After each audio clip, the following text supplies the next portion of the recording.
sinalizem quando a voz voltar. E a gravação começou. Sejam bem-vindos, muito boa noite. Alô, vocês me ouvem, pessoal? Sim ou não? Sim, vocês me ouvem? Oba, vamos começar a aula então, pessoal. Sejam bem-vindos. Vicky de São Paulo, seja bem-vinda, querida. Bom, boa noite para todo mundo. Deixa eu me apresentar, eu sou Juliana, fonoaudióloga. Já tenho aí 21 anos digamos assim, de praça. Que bom que vocês estão me ouvindo.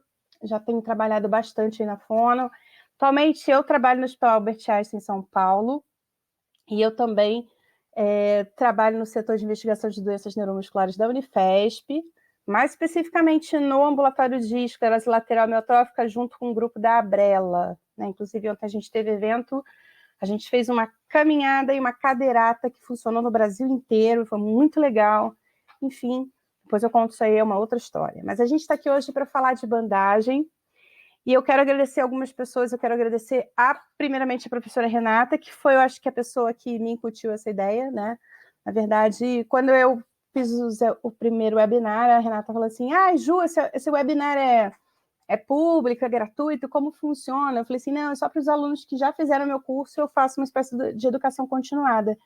E ela falou assim, nossa, que ideia legal, etc. E ela assim, eu falei assim, poxa, você quer que eu faça para os seus alunos da FMU? Então, estou aqui, eu vou ficar muito feliz. Então, Renatinha Guedes, muito obrigada pela ideia, pelo convite e pelos alunos, que eu espero que vocês gostem bastante do conteúdo que eu vou trazer aqui para vocês hoje. Bom, já falei muito, e o que eu quero mostrar para vocês hoje, vocês podem me interromper o tempo que vocês precisarem durante a aula, não tem problema nenhum. Então, o que o futuro fonoaudiólogo precisa saber sobre a bandagem elástica? Claro que, se você não é fonoaudiólogo ainda, existem questões que você ainda não tem na sua cabeça organizada, como, por exemplo, se eu vejo um caso, eu já estou pensando no prognóstico, no plano de tratamento, isso já, para mim, já é automático, porque faz parte da nossa rotina. Então, depois de que a gente fica um pouquinho mais, né, velha no assunto, a gente já vai sacando qual é o que vem depois, né? Qual é o próximo passo. E aí, o que acontece com um aluno quando a gente tem que falar sobre bandagem? Ele ainda não sabe ainda todos os passos que vão acontecer dentro de um plano de tratamento. Então, é sobre isso que a gente vai falar aqui hoje também. Na verdade, eu vou apresentar o recurso para vocês, vou dizer por que é tão difícil a gente estudar bandagem em termos de pesquisa, vou mostrar algumas pesquisas, alguns estudos que foram feitos e o que tem de erros metodológicos desses estudos. Vou mostrar por que eu ainda acredito nesse recurso, embora os estudos sejam tão fracos, tá? E a literatura não nos ajuda muito. Vou mostrar para vocês também qual é o raciocínio clínico que, de repente, a gente pode ter de interessante com o uso de bandagem. E, no final, vou falar de algumas tendências, algumas coisas que estão acontecendo pelo mundo, falando de bandagem, e que estão começando a chegar devagarzinho aqui no Brasil, e acho que vale a pena sempre falar do que vem depois, porque vocês são o que vem depois. Daqui a pouco eu vou estar me aposentando, e são vocês que vão estar aí organizando os congressos, falando, né? Então, são essas coisas que eu acho que é importante vocês saberem. Bom, então vamos lá. Primeira, assim, me apresentei, falei rapidamente, eu trabalho na área hospitalar, paciente neurológico, basicamente, né? Atualmente, eu tenho me enveredado para o lado da cabeça e pescoço, mas não pelo lado do tratamento de disfagia oncológica em si, e sim a questão da drenagem, que aí entra uma outra papo, e aí entra a bandagem também, mas depois eu conto para vocês, ainda não vou contar nada disso agora. E também trabalho muito com MO. Ana Paula de Assis Oliveira, você está aqui presente. Ana Paula foi estagiária lá do hospital, uma fofa. Saudade de você, Aninha. Beijo. Desculpa, gente, eu tive que fazer essa catarse aqui. Oiê! Beijo para todo mundo. Mas beijo para Ana, que eu amo essa menina. Saudades, querida. Então, continuando aqui o nosso papo, né? Então, o que é importante a gente saber sobre esse recurso? O que é a bandagem? Então, vamos lá. Tá aí meu Insta para quem quiser me seguir. E olha que bonitos esses rapazes bonitos. Acho que são rapazes, gente. Acho que não tem moça aí nessa história, não. Mas estou mostrando para vocês uma coisa que é praticamente inédita aqui no Brasil. Essas bandagens, cor de pele, vocês estão vendo que cada uma vai modificar conforme a cor de pele do sujeito, certo? Essas bandagens de cor de pele foram feitas na Alemanha. Também te amo, Aninha. É para perguntar, para de me atrapalhar na aula. Essas bandagens de cor de pele, né, ou seja, cor bege, né, e vai aumentando a, digamos assim, a graduação até a cor da pele negra, né, isso que é muito bonito, foram feitas na Alemanha. Embora a bandagem tenha nascido, entre aspas, no Japão, né, eu vou falar entre aspas, vocês vão entender. Na Alemanha ela se desenvolveu e ela tomou um rumo muito mais acadêmico, um rumo muito mais científico, que a gente também vai falar aqui hoje. Então eu já abro com essa imagem para vocês começarem a abrir a cabeça de vocês, que bandagem serve para uma porção de coisas. Entanto, a gente tem que ter uma visão muito certeira do para que ela serve na fonoaudiologia, né? Senão daqui a pouco a gente vai colocar uma bandagem no meio da teste e dizer assim, essa bandagem serve para resolver problemas de soluço. E a gente não trata soluço a princípio, né? Eu acho que não. Acho que ainda não. Enfim. Estou falando isso por quê? Porque a gente tem, muitas vezes, a utilização desse tipo de recurso, a esperança de que vai resolver uma coisa como se fosse um milagre. E não é isso. A bandagem não é milagre. Acho que a fonoaudiologia também não é milagre. Tudo que a gente faz, existe muito estudo, existe muita gente que estuda, que faz pesquisa, que corre atrás, que pensa, que investe para tentar entender como que a bandagem funciona, ou perdão, como que a fonoaudiologia funciona.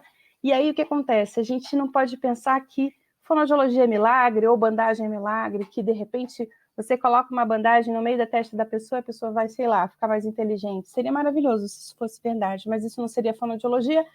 Isso seria alguma coisa do tipo um xamanismo, um curandeirismo, que não é o que a gente vai falar aqui hoje, certo? A gente vai falar desse cara aqui, Kenzo Kaze, e desse moço bonito. Mentira, a gente não vai falar dele, a gente vai falar desse tipo de bandagem que esse moço usa também, né? A bandagem, inicialmente, ela foi vista no mundo através dos esportes. Muitas de vocês não eram nem nascidas nas Olimpíadas de Seul em 1988, já tinha 11 anos, mas não conta para ninguém. Então, o que acontece? Nas Olimpíadas de Seul, aquele cara lá, aquele japonês bonitinho, ó, depois eu conto dele, ele passou a trabalhar na delegação do Japão nas Olimpíadas, e aí ele mostrou para o mundo atletas lindos, sarados, maravilhosos, com bandagem, isso chamou atenção. E até na época se questionava se isso era realmente um recurso que tinha ou não tinha doping, porque se ele fazia com que a pessoa melhorasse, né, tivesse um improve muscular, provavelmente ela estava melhor do que aquele, digamos assim, aquele outro atleta que não tinha. Então, se era doping, não era? Então, por muitos anos ficou essa discussão, só que se chegou à conclusão que não é medicamentoso, né? Isso melhora o atleta, no entanto, não é bem por aí que funciona, não é por conta de um medicamento, ou por conta de um efeito que vá fazer com que ele tenha uma modificação metabólica tão importante assim, que faça com que ele tenha um desempenho melhor nos esportes. Então, não é assim que funciona. Bom, pessoal, e aí eu vou apresentar para vocês esse camarada, o nome dele é Kenzo Kaze, anotem esse nome. Esse cara era um quiroprata, ele é um quiroprata, na verdade, né, japonês, e aí ele trabalhava na década de 1970.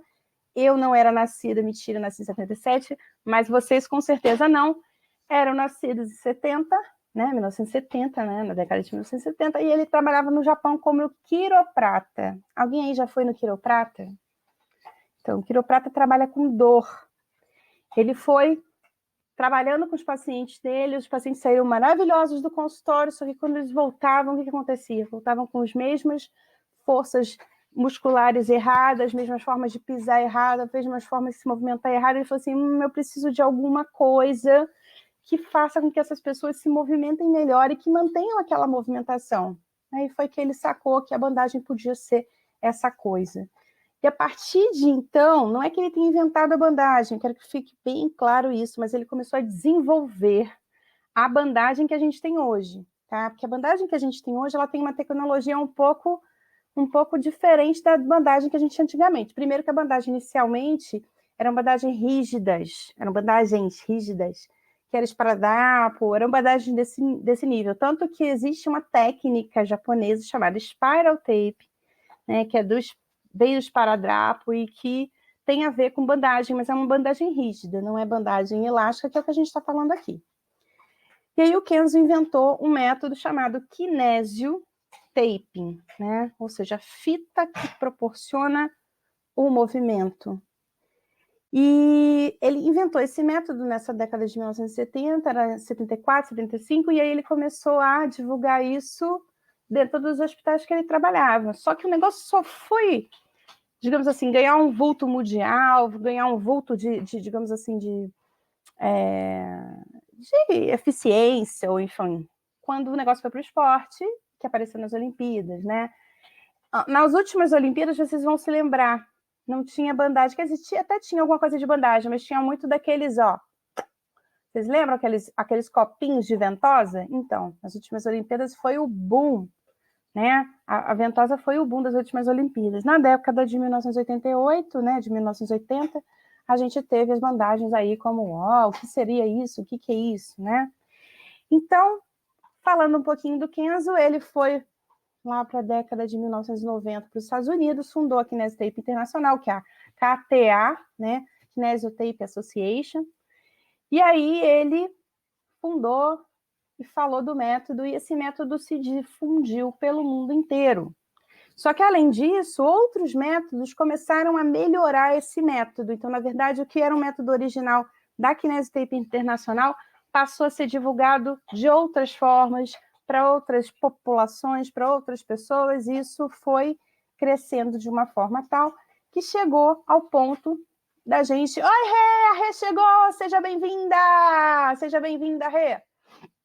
Estou aqui falando com seus alunos, são maravilhosas, viu? Todas muito lindas.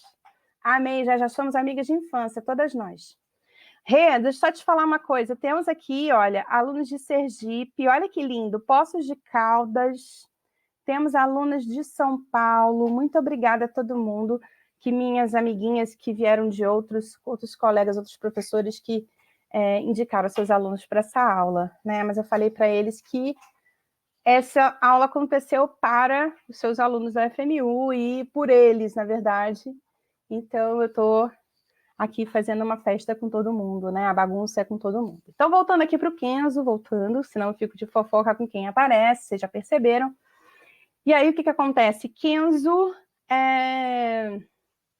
colocou essa questão, né, da bandagem lá nos Estados Unidos, isso aí tomou um vulto mais de associação. O americano ele tem uma tendência a fazer metodologias fechadas para uma série de coisas, e aí foi quando o Kenzo passou a publicar realmente sobre bandagem, que ele teve um cunho mais científico, né?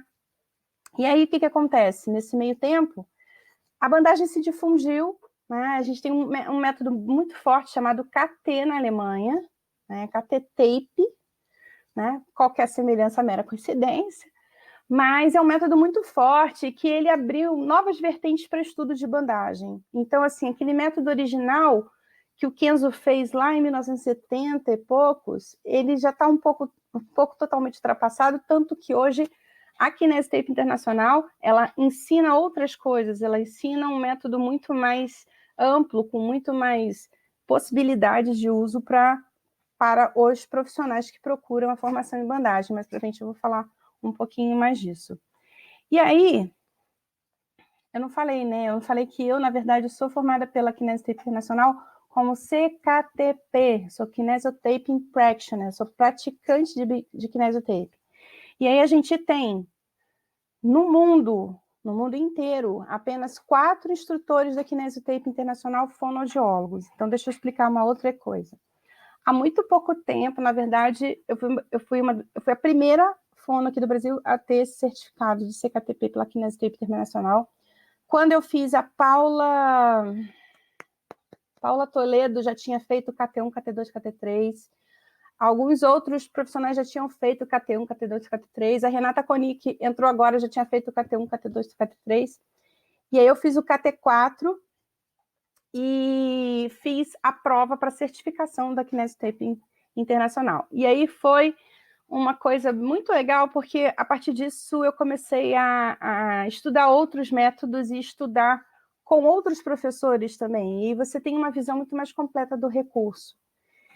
E a partir disso também foi que eu saquei uma coisa que eu não tinha sacado, né? Que a kinésio e nenhum método de bandagem foi feito para fonoaudiólogo, como também a kinésio e nenhum método de bandagem foi feito para fisioterapeuta. Também não foi feito para o professor de educação física, assim como também não foi feito para o veterinário. Sim, veterinário, porque hoje uma das aplicações de kinésio mais bem-sucedidas é em animais, certo?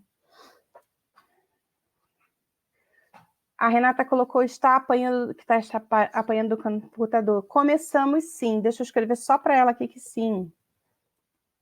Então, continuando, para a gente não perder mais tempo, a gente acabou tendo vários tipos, vários métodos, várias coisas que foram se difundindo pelo mundo. E aí, quando eu fui fazer minha formação, que eu falei para vocês, o professor, que era aqui no Brasil, era fisioterapeuta, ele falou assim, você não pode fazer, porque você é fonoaudióloga. E eu falei assim, como não? Né? E ele falou assim, não, porque para você o único músculo que você pode trabalhar é o masseter. Aí eu não concordo. Não, presta atenção. Pelo método kinesiotape, o único músculo que você pode palpar dos músculos que você, como fonoaudiólogo, trabalha é o masseter, porque os demais, como é que você vai palpar? E você só pode bandar aqueles músculos que são palpáveis. Eu virei para ele e falei assim, não, mas você acabou de me ensinar que existem outros recursos que a bandagem pode fazer. E eu posso também utilizar a bandagem para outras coisas, como, por exemplo, para drenagem. Não, porque fonoaudiólogo não faz drenagem. Aí começou aquela coisa do implica daqui, implica dali, implica de lá. Então eu mandei uma mensagem para a Kinesiotape Internacional pedindo autorização para fazer o curso. E eles falaram assim, claro que você pode fazer o curso. Nós temos 4 fonoaudiólogos no mundo que são instrutores da Kinesiotape Internacional. Se você quiser ser instrutora, você também pode ser.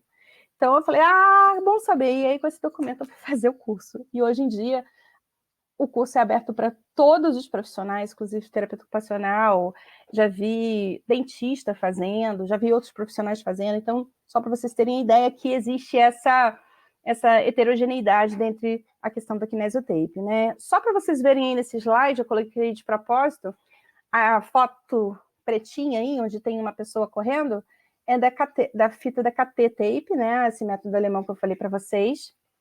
E a gente tem outros métodos, Rock Tape, a gente tem o KT Tape, por aí vai. E aí eu vou falar do Therapy Tape, né? Que é uma coisa muito legal que o Nelson Morini fez aqui para o Brasil. O Nelson Morini foi instrutor aqui da Tape Internacional e aí ele fez um método só pensando no que ele viu de interessante dentro da kinésio, do que ele aprendeu e do que ele aplicava nos pacientes dele, enfim, e nos atletas, porque ele também foi fisioterapeuta da seleção de vôlei feminina. E ele fez o Therapy Tape Internacional, Therapy Taping, que é um método brasileiro, é um dos 4 métodos que a gente tem dentro do Brasil de bandagem, e foi o primeiro, sabe? E foi, acho muito legal, o primeiro método que pensou na fonoaudiologia, né? E aí a Andrea foi uma das primeiras, se eu não me engano foi a primeira, não sei se ela ou foi a Ana Faisal, mas assim, eu sei que a Andrea foi uma das primeiras fonos a entrar como fonoaudióloga instrutora do método. Então, isso é muito legal, porque, assim, é o olhar do método para a profissão. O que não existia na Kinesiotape Internacional, tá? Hoje a gente tem a Judith Macy's Harris, que é uma fono que eu vou falar para vocês, tem a fotinha dela no final da aula. Ela é fonoinstrutora da Kinesiotape Internacional e ela é uma referência. Ela já deu aula para algumas pessoas aqui da sala que estão aqui presentes, que tem colegas meus aqui também, né, que eu tenho que chamar os amigos, claro, né, a gente é festa, então chamei a Caroline Marafão, minha querida amiga, chamei Renata Coni, a gente fez o curso da Judith, a gente aprendeu de uma outra forma, então, assim, essa visão é uma visão bem diferente, e quando um fonoaudiólogo fala sobre um método, sobre uma bandagem, sobre um recurso, então é isso que eu quero mostrar para vocês, que, embora existam vários e vários métodos, quando a gente fala sobre fonoaudiologia e kinesiotaping, ou fonoaudiologia e bandagem, a gente tem que ser muito específico para o que a gente trabalha. A Judith, ela é a primeira fono, né, no caso, né, SLP, né, vamos dizer assim, né, Speech Language Pathologist. Ui, falei bonito, né? Então, ela é a primeira que tem essa possibilidade de trazer essas informações para a gente, porque ela é instrutora e ela hoje em dia, ela é professora, ela tem um livro, ela tem um módulo dentro da Kinesioterapia Internacional só para fonoaudiólogos. Isso começou no começo desse ano. É muito legal saber disso, porque a kinesio não era até pouco tempo atrás, não era um método que se pensava no profissional em si. E agora a gente já tem isso dentro da fonoaudiologia também. Bom, e aí, continuando, né, a gente tem essas ideias, vamos falar uma coisa também, como é fazer pesquisa com a kinésio? É legal? É fácil? É difícil? Bom, então a gente tem uma pesquisa da Unicid, uma universidade aqui de São Paulo, tá? Vocês podem, gente, manipular essa imagem do slide para vocês verem maior, tá? Vocês nem precisam ver minha carinha aí do lado. Vocês podem aumentar o máximo que vocês quiserem aí para ser mais fácil. Mas eu aumentei aqui para também facilitar vocês. Então, esse trabalho da Unicid, ele é bem interessante porque ele tem a seguinte conclusão, né? Eles fizeram uma revisão bibliográfica muito interessante, vendo se a kinésio, né? A pergunta, na verdade, foi: a kinésio é melhor que o placebo? Né? A kinésio tem realmente efeito se comparado a um placebo? Né? Então, eles pegaram alguns trabalhos, ou então comparado a outros métodos de fisioterapia, né? E aí eles pegaram alguns trabalhos, e aí eles foram analisando esses trabalhos, e no final das contas eles chegaram à conclusão que não, que kinésio não serve para nada, né? Então vamos todo mundo desligar o computador, acabou a aula? Bom, não, a aula está só começando. Porque a gente tem um problema também. Por que será que é tão difícil a gente falar de kinésio, né? Então, primeira coisa, quando você vai no DEX, e aí você vai procurar qual é o DEX, o descritor da kinesiotape, da fita e do método, enfim, ou do recurso bandagem, o que a gente tem em português é o nome fita atlética. Vocês imaginam vocês, fonoaudiólogos, fazendo um trabalho sobre fita atlética? Em muitos trabalhos a gente tem kinesiotape, mas vocês reparam que kinesiotaping é apenas o nome de uma fita, de uma marca, de um método, é kinesiotaping também, mas é muito pouco, né? E outra coisa também, a gente tem um recurso que a cada método a gente tem uma fita diferente, uma composição diferente, com uma elasticidade diferente, com uma espessura diferente, com uma cola diferente, tudo isso faz diferença na hora que eu coloco isso no meu paciente. Então, a gente tem esse problema, além de tudo isso que eu falei, a gente tem o problema de que o nome em português é fita atlética. Em inglês, é athletic tape. Em espanhol, cinta elástica. Então, não tem muita credibilidade você fazer um trabalho de fonoaudiologia com o nome fita atlética, né? Então, assim, eu coloquei nesse slide para vocês terem uma ideia, né? Assim, os escritores em inglês, né? Kinesiotape separado, kinesiotape junto, orthotic tape, kinesiotapes, tape athletic, tape kinesio, tape orthotic. Ou seja, muitas vezes a gente tem um descritor que não nos ajuda a qualificar, classificar o nosso recurso, né? As possibilidades em português também não são muito das melhores. A gente tem aqui, ó, fita adesiva atlética. E outra coisa, o que é bandagem elástica e o que é fita adesiva atlética? Será que a fita adesiva atlética também tem a mesma elasticidade? Porque isso faz muita diferença na prática no uso do recurso. A gente tem esparadrapo atlético, bandagem terapêutica elástica, bandagem funcional, que bandagem funcional dentro da Kinesioterapia Internacional é um tipo de correção apenas, não faz parte de todos os outros tipos. Bandagem elástica adesiva, fitas adesivas de kinésio. Então, o descritor também não ajuda, né? Então, assim, aí vocês não perguntaram isso para mim, ninguém perguntou, deixa eu ver se perguntou, e eu não sei, ó, peraí. Não. A Renata tá enrolada, gente. Acho que ela deve estar no iPhone. Deixa eu só tirar aqui, ó. Sai do iPhone, Renata. Vocês sabem que no iPhone não funciona essa plataforma, né? Vai para o Note. Pronto. Mandei assim para ela. Ih, saiu errado. Mas enfim, voltando aqui para o nosso assunto, para a gente não perder também nossa aula. é importante vocês olharem aí o seguinte, que nome vocês não me perguntaram? Que nome você sugere, então, Juliana? Eu não sugiro nada, quem sou eu? Mas eu acho que a gente teria que ter pelo menos isso, bandagem elástica adesiva.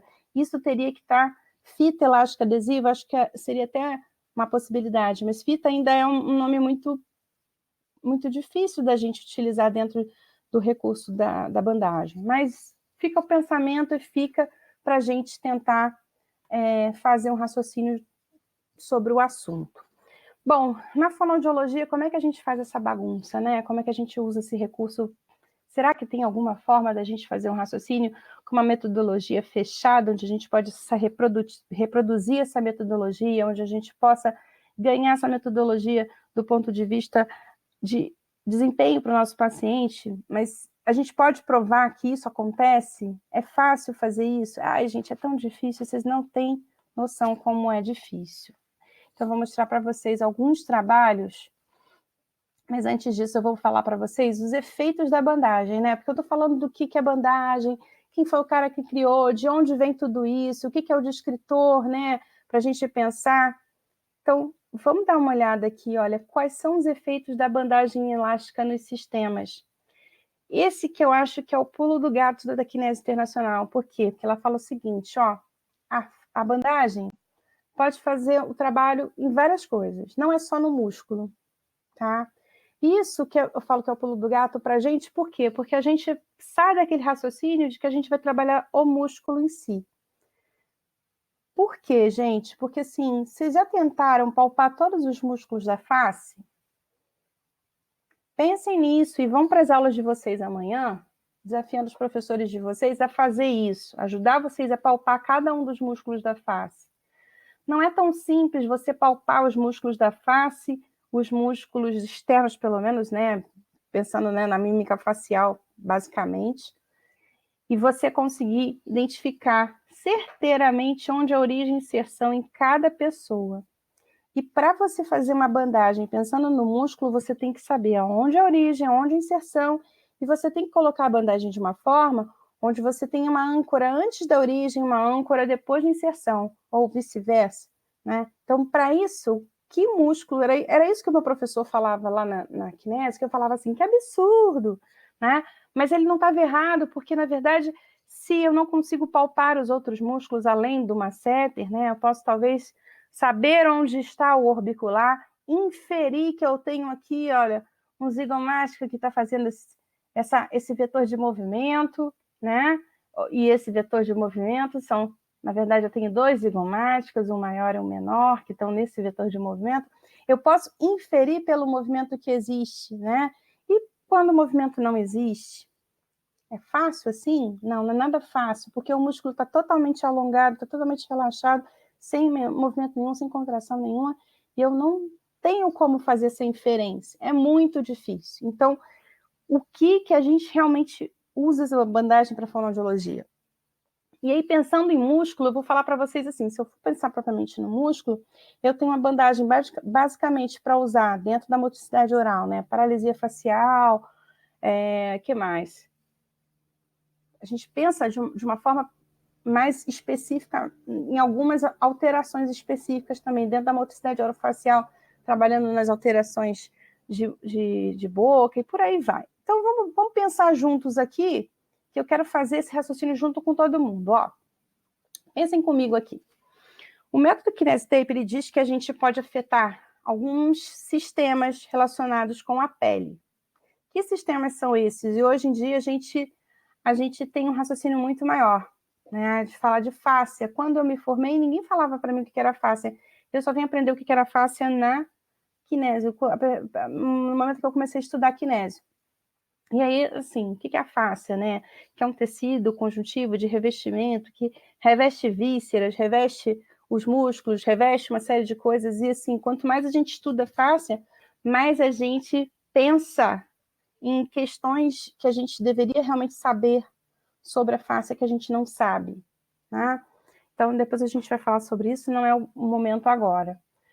Agora, a bandagem ela também tem uma ação no sistema circulatório e linfático. Como assim, Juliana? Sim, porque esses sistemas eles estão relacionados com a pele e eles tem uma relação de troca de elementos com a pele.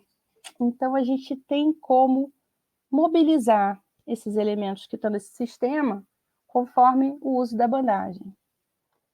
E de que forma isso acontece, né? A bandagem ela tem um efeito de descompressão. Então, como assim?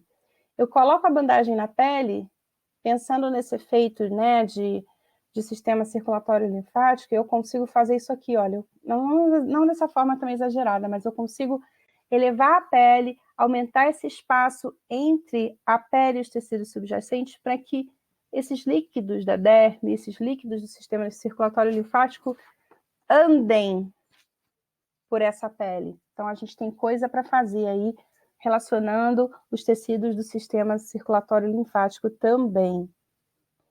Renata ama de bandagem de descompressão, né? É isso aí, também gosto muito. Tenho novidades para contar sobre esse assunto, mas não posso contar até o dia 5 de agosto. Depois eu conto. As articulações, e aí no caso da gente, né, a gente pensa na TM. O que a gente pode fazer pensando na articulação? Será que o meu efeito dentro da TM, será que se eu colocar uma bandagem para fechar essa boca, ou para abrir essa boca, a gente vai conseguir alguma coisa, né? Ou será que, de repente, o efeito sensorial dessa bandagem é mais interessante para fazer com que essa TM se mantenha no lugar? São coisas que a gente vai ter que pensar juntas. Então, pensando no que a bandagem faz, ela reduz a dor, reduz o edema, reduz o tecido cicatricial e reduz a hiperativação muscular, segundo o método Kinesiotape. Pense que eu falei para vocês que ainda não existem trabalhos sobre isso com tanta fidedignidade. A gente acabou de ver uma revisão bibliográfica que diz que nada disso serve, tá? E a bandagem serve para quê? Para facilitar a circulação, postura, a condução do impulso nervoso, a contração muscular. Então, a bandagem deve servir para alguma coisa, não parece assim, né? Tá lá, jurubeba, larga, mas resolve. Alguma coisa ela tem que servir, né?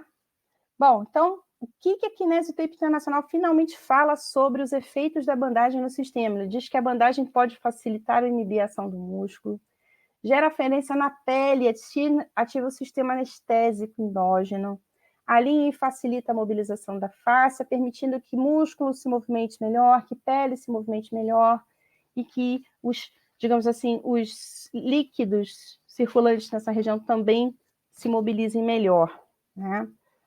Ela drena fluidos corporais que se acumulam para o sistema linfático, reduzindo edemas, além de promover a circulação sanguínea.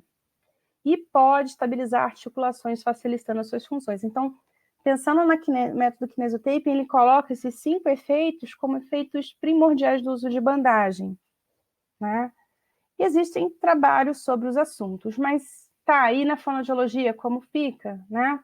Então, assim, eu peguei até de propósito uma imagem da TheraTape, não é Therapy Taping, é TheraTape, é um outro método, tá? Que eles basicamente trabalham com o esquema de descompressão, efeito de lifting da pele, não de levantar a pele, não é lifting levantar a cara, é lifting levantar a pele. Então, com esse efeito de descompressão, pensando na drenagem linfática, pensando na questão dos hematomas, né? E aí, ele está mudando. A gente chega em 2015, né? Depois de, sei lá, 40 anos que o método começou lá no Japão, com a Kinesiotape falando sobre um vídeo, eles fizeram um vídeo instrucional, e eles falam sobre boca e garganta. Eles não falam que é bandagem para fonoaudiólogos ou kinésio para fonoaudiólogos. Eles fizeram um vídeo falando sobre boca e garganta. E aí esse vídeo foi lançado em 2015, e aí nesse vídeo eles começam a ter ideias, é apresentado por uma fonoaudióloga e pelo Dr. Kenzo Kazi, e eles falam de ideias para boca e garganta. E aí fica mais interessante porque a abordagem deles é muito diferente do que a gente entende na fonoaudiologia sobre boca e garganta. Eles não são fonoaudiólogos. E aí, vamos ver um pouquinho sobre a utilização do recurso, né? Pensando nos estudos, ou então quem falou, ou então quem não fez, etc. Então, só para vocês terem uma ideia, olha, no 18º simpósio da Kinesiotape Internacional de 2003, duas ex-professoras minhas queridas, a Trish Martin, que é uma fisioterapeuta, a Patrícia Martin, e a Audrey Yasukawa, falei direitinho o nome dela, uma terapeuta ocupacional, já tive aula com as duas, elas são maravilhosas. Vem ao Brasil agora, né, no meio do ano, para dar um curso lá no Rio. Elas fizeram um trabalho dizendo o seguinte, fizeram um trabalho apenas para apresentar no simpósio, elas não publicaram isso como um estudo, tá? Que diga-se de passagem, elas publicaram isso no simpósio e depois elas escreveram um livro chamado Kinésio em Pediatria. Esse livro só tem edição em inglês, ele é um dos melhores livros de bandagem da kinésio, porque ele fala de todas as aplicações de uma forma bastante elucidativa, né? Só que reparem só, eu vou aumentar aqui para vocês verem. Reparem só nessa bandagem, gente. Que tristeza. Ó, pega aqui o lábio, né? Enfim, é uma bandagem que eu acredito que um fonoaudiólogo não faria. E elas falam que essa bandagem pode melhorar. Enfim, eu estou tendo que fazer o advogado do diabo aqui, porque, enfim. Estou vendo assim, a bandagem em cima da mucosa do lábio, estou vendo a bandagem fechando realmente essa boca, mas elas colocam que elas acreditam, né? Elas acreditam em, né, que a bandagem, que a kinesiotape, consegue ser um instrumento interessante para tratamento das crianças com alterações motoras orais, né? As duas trabalham num mega centro que tem nos Estados Unidos de, enfim, de crianças com paralisia cerebral, e elas começaram a utilizar isso como um recurso interessante. Só para vocês saberem, aqui no Brasil a gente tem uma fono chamada, esqueci o nome dela, lá do Rio. Eu vou lembrar porque tem um slide dela aí, dela não, de uma publicação dela, eu vou mostrar para vocês. E ela, desde a década de 1980, ela já é amiga da Audrey Yasukawa e da Trish Martin, e elas já fazem, ela já faz bandagem, né? E foi uma das pessoas que mudou muito a minha visão, Márcia Puccieri, lembrei o nome dela. Foi uma das pessoas que mudou muito a minha visão de bandagem, porque ela fala assim, a bandagem serve para você dar a sensação, ela não vai mudar o músculo, ela vai mudar o cérebro. Ela vai mudar não a estrutura, não funcional propriamente dito pensando no músculo, ela vai dar a informação sensorial para que esse cérebro faça uma nova modulação sobre aquele movimento que ele vai produzir. E aquilo foi uma abertura de cabeça para mim, porque realmente a gente não precisa de uma bandagem deste tamanho para que essa criança, essa pessoa, perceba que existe uma boca, né? E é muitas vezes para isso que serve essa bandagem. Então, são pensamentos, são divagações minhas. Ai, tristeza, vocês estão tristes aí com essa bandagem. Fique triste, não. Só um raciocínio. Pensem que era 2003, era um outro mundo, entendeu? E a gente está aqui, graças a Deus, como fonoaudióloga, para tentar melhorar isso aí e ver o que tem realmente para a gente, né? Em 2009, e aí eu quero que vocês fiquem bem com essa data, porque foi a mesma data que algumas fonoaudiólogas aqui da CD fizeram um trabalho maravilhoso sobre bandagem em crianças com neuropatas. Daqui a pouco eu vou falar delas, mas fiquem com essa data marcada, tá? Essa Esther de Rua é uma fisioterapeuta também, ela é neozelandesa, atualmente ela trabalha em Barcelona e ela dá curso em bandagem, inclusive para fonoaudiólogos na Europa inteira. E ela fez um trabalho muito legal e quer dizer mais ou menos o seguinte, ela colocou essa bandagem que vocês estão vendo aí, olha, a aplicação da bandagem na região supraioideia, e ela colocou a bandagem com o objetivo de aumentar a frequência de deglutição, e o que ela fez, né? Ela ensinou para os pais fazerem, eles levaram para casa a criança e voltaram enfim, para trocar, enfim, para ela examinar 3 meses depois, sem terapia fonoaudiológica, tá? E aí, quando ela tirou a bandagem, a criança ficou depois, num período de 3 meses com aquela bandagem, quando ela tirou a bandagem, a criança voltou a ter o mesmo desempenho de baba, né? Durante o uso da bandagem, a criança parou de babar. Então, assim, ela coloca essa questão do uso da bandagem como uma possibilidade de tratamento para a baba, né? O excesso da baba. Então, é interessante a gente ter essa ideia. Sim, Carol, vai ficar salvo. Você pode assistir essa aula de novo e você pode assistir depois se você não conseguir acabar de assistir, tá bom? E aí, o que acontece? É interessante vocês terem essa ideia, de vocês terem essa noção. Por quê? Porque se um fisioterapeuta pensa assim, vocês querem dizer o quê? Uma bandagem serve para substituir um fonoaudiólogo, né? Fiquem com esse pensamento junto comigo. Vamos lá, volta aqui, volta aqui. Uma dúvida, adorei a sua pergunta. Olhem, reparem a dúvida dela. Ó. Pensando que uma mudança acontece com a informação no cérebro, isso significa que uma criança com alteração no crânio devido ao Zika vírus, a bandagem não tem eficácia? Então, vamos lá, Cláudia. Ó, é por aí sim, tá? Só que lembra o seguinte, a ideia aqui é fazer uma mudança na corticalidade. Tudo na terapia fonoaudiológica, ela é tudo na terapia fonoaudiológica, inclusive com as crianças com Zika vírus, pensa nisso junto comigo. Ela requer uma mudança na corticalidade. A aprendizagem, ela modifica a corticalidade, ela neuromodula, ela modifica o nosso cérebro. Uma mudança de comportamento, ela não vai acontecer se você não modifica esse cérebro. Tá entendendo onde eu quero chegar? Pensa junto comigo. Se essa criança tem Zika vírus, mas ela responde à sua terapia fonoaudiológica, muito provavelmente alguma corticalidade, seja ponte, não estou falando de cérebro, estou falando de estrutura baixa que tem neurônio trabalhando, tá?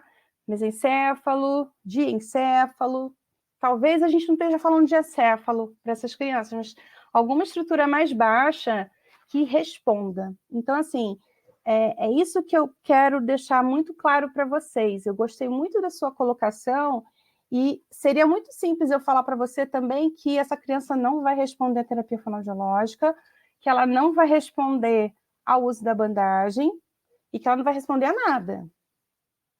Só que a gente sabe que existem muitos estudos sendo feitos com essas crianças e muita coisa mudou também no estudo dessas crianças. Então, assim, a resposta para a sua pergunta, se eu fosse responder ao pé da letra, seria não. Mas a resposta para a sua pergunta é: o que você fez de terapia fonoaudiológica para essa criança e qual a resposta que ela obteve? O uso da bandagem vai ser mais um recurso dentro da sua terapia fonoaudiológica. Se ele der certo, existe alguma corticalidade mudando. Agora, se isso vai ser efetivo, se isso vai ser uma mudança que vai modificar o aprendizado motor dessa criança, são outros 500. Você acha que eu respondi a sua pergunta, Cláudia? Ou deixei você mais confusa? Eu espero ter deixado você pensativa. Talvez eu não tenha respondido completamente a sua pergunta, mas eu quero deixar você pensativa. Então, enquanto vocês vão digitando, eu vou falando desse estudo. Olha que estudo bonito, né? Estou sendo debochada, desculpa, gente. Quem me conhece sabe que eu estou debochando. Mas, na verdade, o que eu quero que vocês pensem sobre esse estudo, né? Eu coloquei essa imagem bem grande porque é mais interessante que vocês vejam a imagem do que o estudo. Eu vou explicar o porquê. Diz assim, olha, a aplicação da kinesiotape, do método kinesiotape para um recém-nascido com dificuldade de deglutição. E aí é um estudo de caso, tá? Feito na Ásia. E vocês sabem que na Ásia, no caso aqui, né, na verdade, desse estudo, mas em alguns lugares, o trabalho com estimulação sensório-motor oral com bebês, com recém-nascidos, não é feito por fonoaudiólogos, é feito por dentistas. Por favor, não vamos falar mal e nem nada, vamos pensar assim que é uma formação diferente da nossa e que lá eles provavelmente têm uma formação diferente dos dentistas daqui, penso eu, tá? Mas, quando eu li esse trabalho, meu coração pulou de ódio. Vou dizer para vocês, porque assim, no caso de um recém-nascido com 40 semanas, que nasceu e não sugava o peito da mãe, essa criança aí da imagem, olhem essa criança, gente, com essa boquinha, dá para sugar o peito da mãe? Nem eu, né? Nem eu ia querer, mas tudo bem, deixa para lá, essa é outra história. Então, o que eu quero que vocês vejam nessa história? Ele diz que usa o método kinesiotape, e o método kinesiotape, ele fala o seguinte: onde você começa a aplicação da fita, é para onde a força do elástico da bandagem funciona. Então, aí pela fotografia, a fita começa aqui em cima. Então, se ele começa aqui em cima e termina cá embaixo, ele está fazendo isso aqui, né? Segundo ele está elevando a laringe, certo? Ele escreve isso no trabalho, ele escreve que ele usou o método kinesiotaping, escreveu dessa forma. Diz que uma semana a criança começou a engolir graças ao método kinesiotaping maravilhoso. E não, claro que não, né, gente? Por quê? Porque está dizendo que ele elevou a laringe com esse método. E para vocês que acabaram de ter aula de neonatologia, vocês vão lembrar que a professora falou o quê? Que os bebês nascem com a laringe alta. Para que eles queriam elevar? Para onde eles queriam elevar essa laringe? Para o cérebro? Estou brincando, claro, mas assim, eu quero que vocês pensem junto comigo. Como que qual é o raciocínio dessa pessoa que, assim, essa criança não tem elevação laringe, a laringe dela já é alta, né? Se ele quisesse dar um input sensorial para que ela aumentasse a frequência de deglutição, que foi o que provavelmente pode ter acontecido de alguma forma, não falei que foi, tá? Talvez essa criança tivesse uma facilidade para engolir mais ou coisa parecida. No entanto, essa bandagem do orbicular não tem função nenhuma. E primeiro, vamos pensar junto, né? Uma criancinha assim, que está, enfim, com 40 semanas, se você dá muito estímulo aqui, muitas vezes você faz o quê? Você inibe o reflexo de busca. Então, será que é o tempo dessa criança ficar uma semana inteira usando a bandagem orbicular? Não sei, são pensamentos. Mas, assim, o que mais me incomodou nesse estudo foi que ele fala que a criança teve uma resposta por conta da elevação laríngea. E não é isso, gente. Não é isso que aconteceu. Na verdade, isso é impossível de ter acontecido. E falo mais para vocês. Essa utilização de bandagem, eu tenho visto muito o pessoal falando assim, é legal para voz, para o pessoal que quer elevar a laringe. Então vamos usar a mesma coisa para disfagia, para elevar a laringe, enquanto a pessoa come para... Gente, muscularmente falando, isso não acontece. Não acontece. Vocês coloquem isso na cabeça? Não acontece. Se você coloca essa bandagem dessa forma, isso não vai acontecer. No entanto, o que existe é uma coisa que é um outro ponto da kinésio. Eles dizem que o que a sua mão é capaz de fazer, a bandagem é capaz de continuar a fazer. Então, se você mobiliza a laringe, se você faz estímulo para elevar a laringe, esse estímulo sensorial para modular o seu cérebro faz com que você faça um raciocínio de que a bandagem pode ser um modulador sensorial desta região. Isso não é bandagem para elevar o músculo. Isso não acontece, isso aí é conversa da carochinha. Isso é conto, xamanismo, conto da carochinha, tá? Então, de verdade, a gente tem que ser um pouco crítica em relação ao que a gente faz e ao que a gente lê, porque senão a gente não consegue ter um raciocínio crítico dentro da fonoaudiologia, tá bom? Vamos para um outro trabalho? Ela tá trocando a página. Adoro esse trabalho. É lindo, tem vídeo. Tentei fazer um igual lá no hospital, fui barrado pelo Comitê de Ética Normal. Mas não é nem isso. Pensem junto comigo aqui, Esse é um trabalho muito legal, que ele fala dos efeitos imediatos da bandagem no movimento do ocioide durante a epiglote, do ocioide e epiglote durante a deglutição em adultos com disfagia pós-AVC, né? É um trabalho também asiático, não vou nem me atrever a falar esse nome aí, porque se eu não conseguir falar o nome da colega no começo da aula, eu vou falar isso aí de jeito nenhum, né? Então, o que a gente tem aqui? A gente tem um grupo controle e um grupo com kinésio. Qual é o problema desse trabalho? A metodologia, tá? Mais uma vez, a gente esbarra na metodologia, porque é um trabalho muito bonito, só que o que acontece? Ele faz as mensurações, ele faz bonitinho lá na vídeo, ele coloca na vídeo, diz que faz, que realmente acontece, de elevar a laringe, etc. Mas não é bem isso, na verdade, que é a minha posição para esse trabalho. A posição é a seguinte: se a gente faz um trabalho, uma pesquisa, a gente tem que usar um método que seja reprodutível. Por quê? Porque se o método é reprodutível, a gente consegue fazer em outros pacientes e a gente consegue dizer que ele pode ser um método eficiente.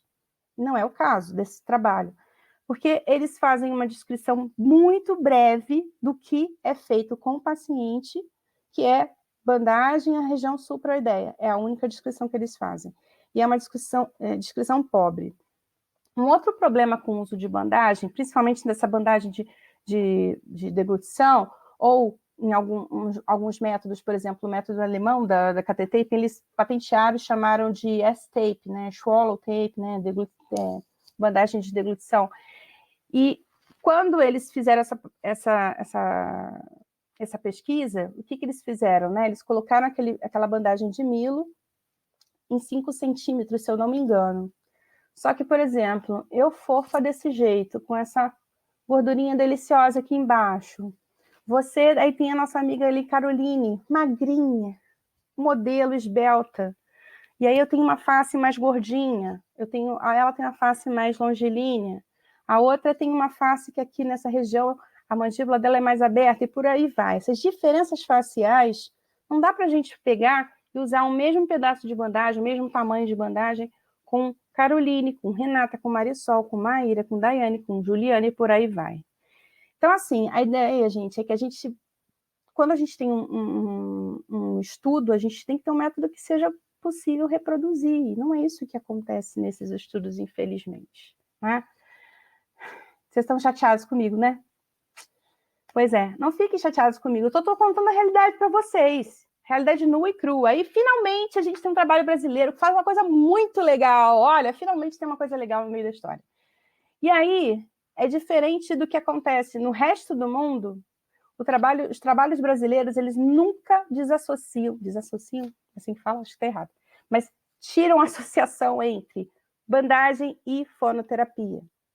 Tá? Primeiro que não existe ainda uma comprovação que a bandagem não é, que é um método que vai funcionar, mas então existe uma diferença, né? A fonoterapia com bandagem é com fonoterapia sem bandagem. Opa, isso a gente pode estudar, de repente a gente não tem um paciente que possa usar bandagem porque é alérgico, então a gente não vai brigar com o comitê de ética. E tem todas essas questões aí, né? Enfim, deixa para lá, isso aí é uma outra história. E aí, gente, por que eu estou contando para vocês? Porque esse trabalho é muito bonitinho. Esse trabalho é um trabalho bem fechadinho. Tem um porém no final, mas tudo bem, não tem problema. O que elas fizeram, né? A Andréa Cocante, Daniela Pimenta, a Renata Oliveira Rau e a Mariana de Oliveira Ribeiro, da ACD. Elas pegaram 42 crianças, isso é muita coisa. Agora sim, né? Um grupo mais heterogêneo. Entre 4 e 15 anos, de ambos os sexos, com paralisia cerebral e queixa de cialorreia. Então, assim, elas pegaram um espectro da paralisia cerebral, né? Foi realizado um checklist com os pais das crianças, com perguntas frequentes relacionadas à referência à cialorreia, e foram feitas escalas para pontuar a frequência e a gravidade da cialorreia. Depois, o que eles fizeram? 8 aplicações de bandagem com a terapia, e esse checklist, essa escala foram reaplicados. E aí, a conclusão do trabalho é que, assim, né, que o método Kinesiotape é eficaz na melhora do controle da deglutição de saliva em crianças com paralisia cerebral. Oba! Ponto para kinésio! Ei, que legal! Calma, não é assim. Verificou-se que houve uma redução estatisticamente significante nos parâmetros utilizados para a verificação da vialorreia. Então, o que a gente verifica? Diminui o número de toalhinhas para secar a baba, diminui a pontuação na escala de frequência, né, e na escala de gravidade. Isso são coisas que, de alguma forma, são subjetivas, mas se a gente pensar que a criança antes babava 10 toalhinhas e depois passou a babar 1, 2 toalhinhas, é um pouquinho mais significativo, né? Ok. E aí, por que eu estou falando que essa questão aí tem um viés? Porque, assim, que hoje a gente fala muito em fonoaudiologia, vocês devem ter já ouvido com os professores de vocês, é o tal do detraining, né? Então, se a gente usa bandagem, a gente para de usar, perdão, se a gente faz um exercício, a gente para de fazer exercício e depois de um tempo aquilo não continua, é o tal do detraining, ou seja, não está funcionando, então, peraí, tem alguma coisa errada, aquele exercício não é tão eficaz assim para aquela pessoa. Que o legal é que aquilo funcione, tem até um determinado nível de queda no desempenho, mas que, de alguma forma, tenha uma resposta, certo? Então, é interessante para a gente pensar junto, por quê? Porque no momento em que existe o efeito do detraining, a gente tem o estudo do detraining, a gente sabe se o método é realmente eficiente ou não. Então, o que acontece? Se elas tivessem continuado esse estudo foi lindo, mas se elas tivessem continuado esse estudo por mais tempo, após a retirada da bandagem, esse estudo teria realmente sido maravilhoso, né? E aí, peraí, deixa eu só responder a pergunta da Salete aqui, agora que eu vi que vocês escreveram um monte. Salete diz assim, ó, tem um paciente com síndrome de Pierre-Robin e tem muita cealorreia, não fica de boca fechada. Posso usar essa técnica, então? Salete, vamos lá, pensar numa coisa juntas, ó. Primeira coisa, essa técnica, o objetivo dela é o aumento da frequência de deglutição. É esse o objetivo que você quer com o seu paciente? O que acontece? Tem tanta coisa atrás da sua pergunta que eu teria que pensar em várias outras questões. Eu acho que aqui, nesse momento, é um pouco cedo para eu falar sobre esses assuntos todos, tá? Mas não é que você pode usar essa técnica. Eu acho que, assim, essa técnica é uma das técnicas que talvez pudessem ter uma resposta, um objetivo com o seu paciente, tá? Você entendeu a minha pergunta? Porque, assim, às vezes a gente fala assim, A mais B igual a C? Não, na fonoaudiologia nada A mais B igual a C. A gente tem que ter um raciocínio um pouco mais amplo, um pouco mais denso em cima disso, né? Bom, pessoal, deixa eu continuar aqui. Obrigada, Salete, pela sua pergunta. E aí vem esse trabalho muito bonitinho de Minas Gerais, com um número menor de crianças. É o mesmo trabalho que as meninas fizeram, mas elas investigaram o detraining, tá? E aí, o que acontece?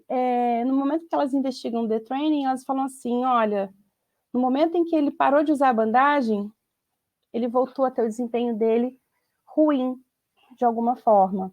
Então, quer dizer, por que eu falo que é o efeito do detraining, né? Que a gente tem que saber? Porque, assim, quando a gente estuda e quando a gente trabalha com o paciente, a gente tem que pensar em algumas coisas. Por exemplo, eu não posso dizer que uma coisa é eficiente se ela não continua dando resposta. Vocês podem pensar até pelo contrário. Nossa, se parou de usar, então, e ele continuou babando, é porque pode ser muito eficiente. Então, vamos continuar a usar bandagem. Só que a terapia fonoaudiológica não é uma bengala que a criança vai precisar usar uma bandagem para o resto da vida. É isso que eu quero mostrar para vocês. Acho que, assim, a gente tem que saber também o momento de usar a bandagem, o momento de ir tirando, desmamando essa bandagem. Por que essas crianças não melhoraram? Talvez elas precisassem exercícios que fizessem com que ela aumentasse, né, a carga, o esforço e por aí vai. São pensamentos, tá, gente? Eu estou viajando aqui pensando sobre todas essas questões que eu falei para vocês. E o último trabalho que eu mostro é o trabalho da Andrea Mi. Não poderia deixar de citar a Andrea, porque a Andrea foi uma das pessoas pioneiras no uso de bandagem, né? Ela é uma representante fortíssima do método de Therapy Tape, e ela fez alguns trabalhos, algumas apresentações de caso, tem esse trabalho de 2012, onde ela fez também, mais uma vez, que eu acho que é o que é mais importante. Aqui no Brasil, a gente tem essa visão de unir a terapia fonoaudiológica ao recurso, né?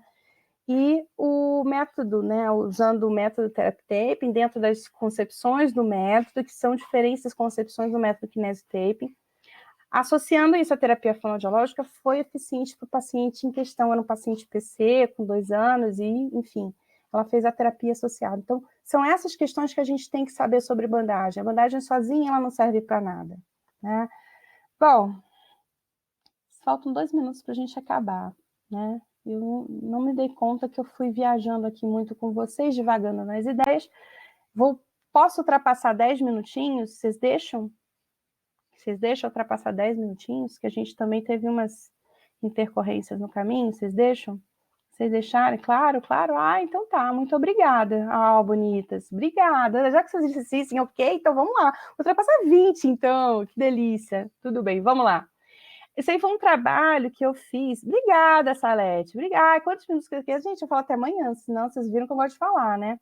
Mas agora, sério.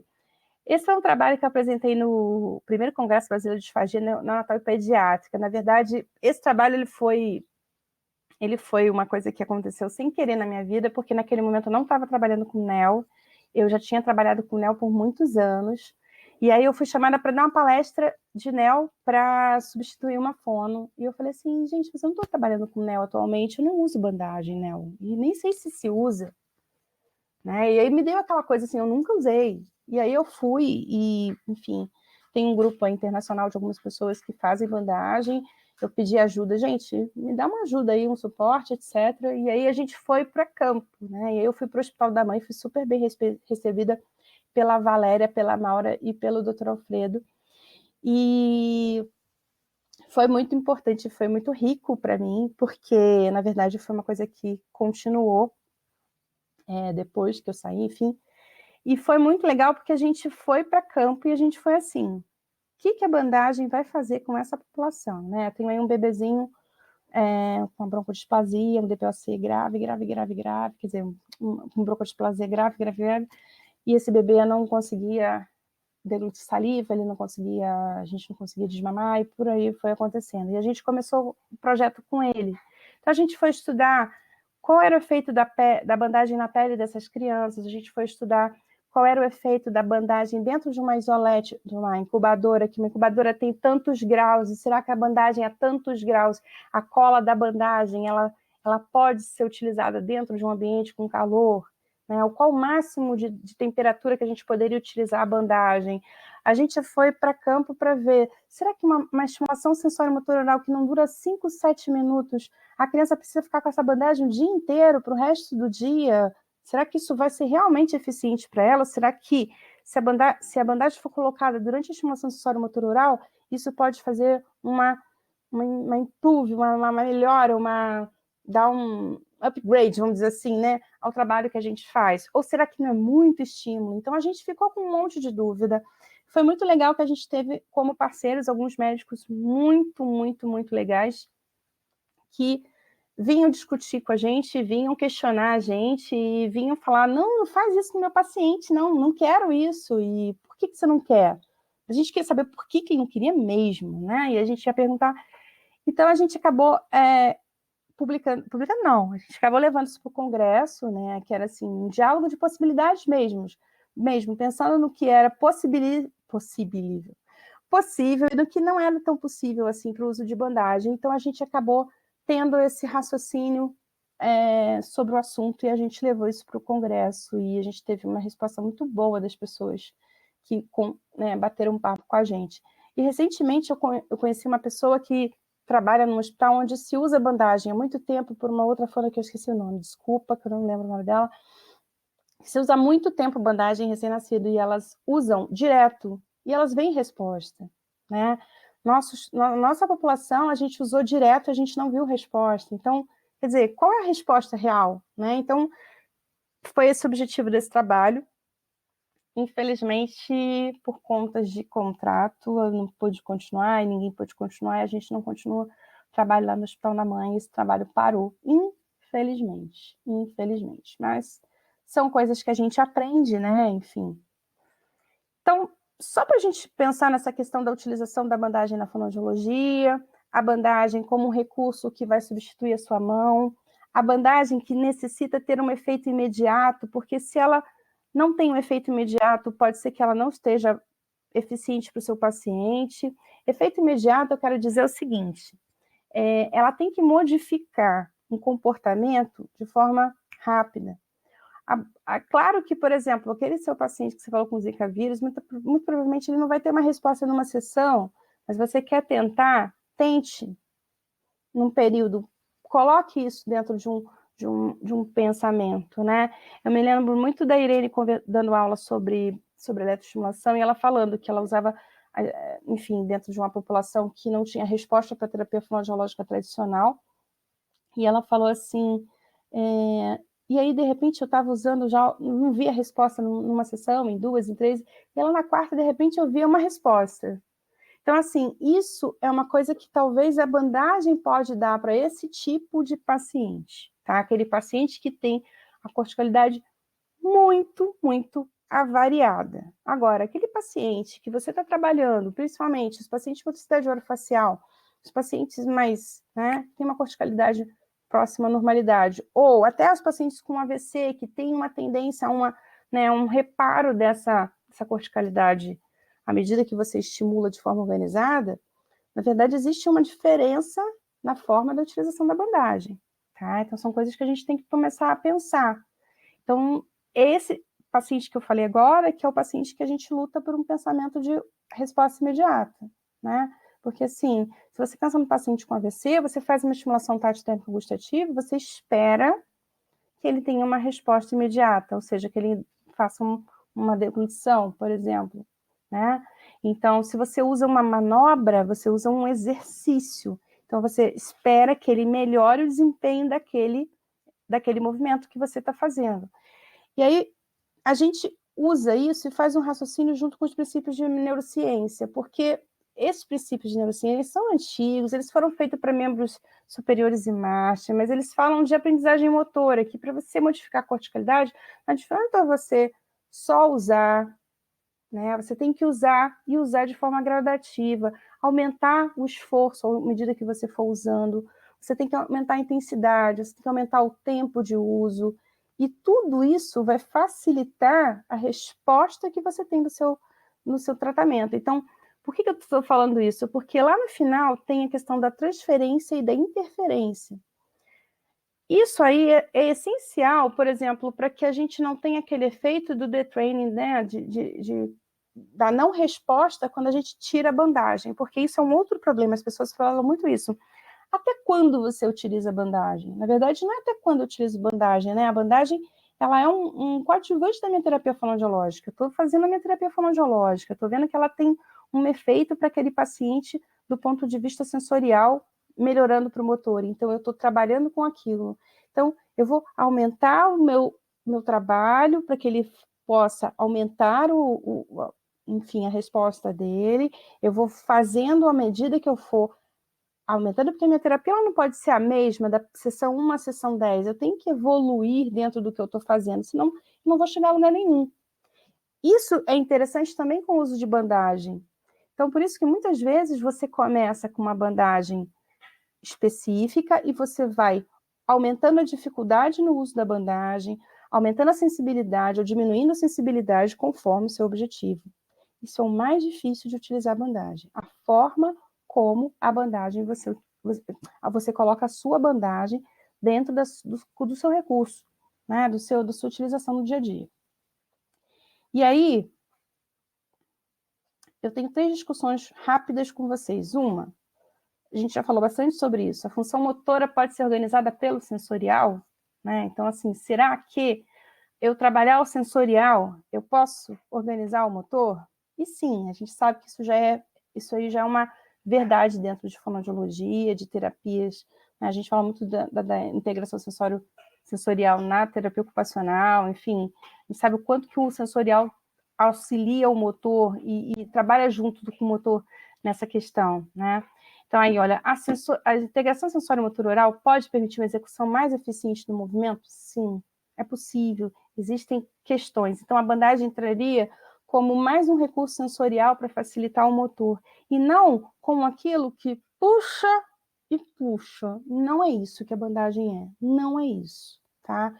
Agora, a bandagem também pode funcionar como uma contra-resistência na execução do movimento, fazendo com que você faça que aquele movimento fique ainda mais rebuscado, mais eficiente, mais, digamos assim, refinado. Aí você pode utilizar a bandagem nesse sentido.